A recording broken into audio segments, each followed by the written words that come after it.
জাপানের এই ফলটা দেখতে অনেকটাই আমাদের দেশের পাকা গাবের মতো মনে হলেও এর ভেতরে কোনো বীজ নেই এবং এটা অত্যন্ত সুমিষ্ট স্বাদের।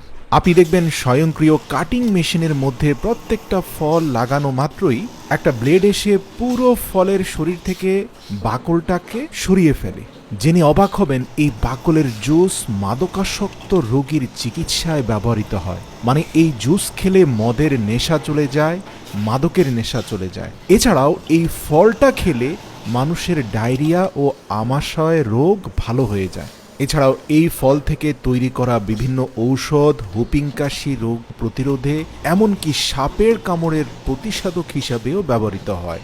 আমার কাছে সবচেয়ে ভালো লেগেছে প্রত্যেকটা ফলের খোসাকে ছড়িয়ে ঝুলানো একটা প্লাস্টিকের আর্টিফিশিয়াল ব্রাঞ্চের মধ্যে প্রত্যেকটি ফলের অগ্রভাগকে গুজে দেওয়া হচ্ছে। ঝুলে থাকা এই ফলগুলোকে দূর থেকে প্লাস্টিকের ফল মনে হলেও আসলে এগুলো তরতাজা সুস্বাদু জুসি পার্সিমন ফল। প্রিয় দর্শক, আসুন এবার একটু বাগানে যাই। আপনারা দেখতে পাচ্ছেন যে প্রত্যেকটা গাছ অনেকটা আপেল গাছের মতো দেখতে এবং ফলগুলো ধরেও অনেকটা আপেলের স্টাইলে। পেকে যাওয়ার পরে দূর থেকে ফলগুলো দেখতে খুবই চমৎকার লাগে। একেবারে কাছ থেকে যদি দেখেন তাহলে ফলের গোড়ার দিকটা অনেকটাই গাবের মতো মনে হবে আপনার কাছে। লাল টুকটুকে পাকা পার্সিমন ফলগুলো বাগান থেকে সংগ্রহ করে বড় ঝুড়ির মধ্যে একের পর এক সারিবদ্ধভাবে রাখা হয়। তারপরে একটা পিকআপ ভ্যানে করে সেটাকে নিয়ে যাওয়া হয় ফ্যাক্টরিতে। সেখানে একটা স্বয়ংক্রিয় রোলিংয়ের মাধ্যমে পরিচালিত করে বড় ছোট ফলগুলোকে আলাদা করা হয়। সেগুলোকে ভালোভাবে ধুয়ে পরিষ্কার পরিচ্ছন্ন করে পার্সিমন ফলগুলোর বাকলগুলোকে স্বয়ংক্রিয়ভাবে আলাদা করা হয়। এই বাকলের জুস দিয়ে তৈরি হবে মাদকাসক্ত ব্যক্তিদের সবচেয়ে পছন্দের জুসটি, যেটা খেলে মদের নেশা চলে যাবে। আর তরতাজা ফলগুলোকে ঝুলিয়ে রাখা হবে ঠিক এই রকম একটা ঝুলন্ত প্লাস্টিকের ডিভাইসের মধ্যে, যেগুলো আড়াআড়িভাবে উপর থেকে নিচ পর্যন্ত অন্তত 50 থেকে 60টি ফলকে ঝুলিয়ে রাখা যায়। প্রশ্ন হচ্ছে এই ফল কেন ঝুলিয়ে রাখা হচ্ছে?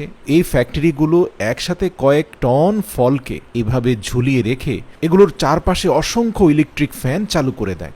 এছাড়াও এমন একটা ছাউনি নির্মিত ঘরের মধ্যে এগুলোকে রাখা হয় যার চারপাশ খোলা থাকে, উপর থেকে সূর্যের তাপও পড়ে।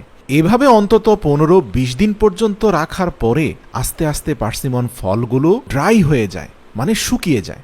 আর শুকিয়ে যাওয়া পার্সিমন ফলকে যদি একবার ফাটিয়ে এর ভেতরটা দেখেন, আপনার চোখ জুড়িয়ে যাবে এবং এটা মুখে দিলে এর স্বাদ আজীবনের জন্য মনে থাকবে।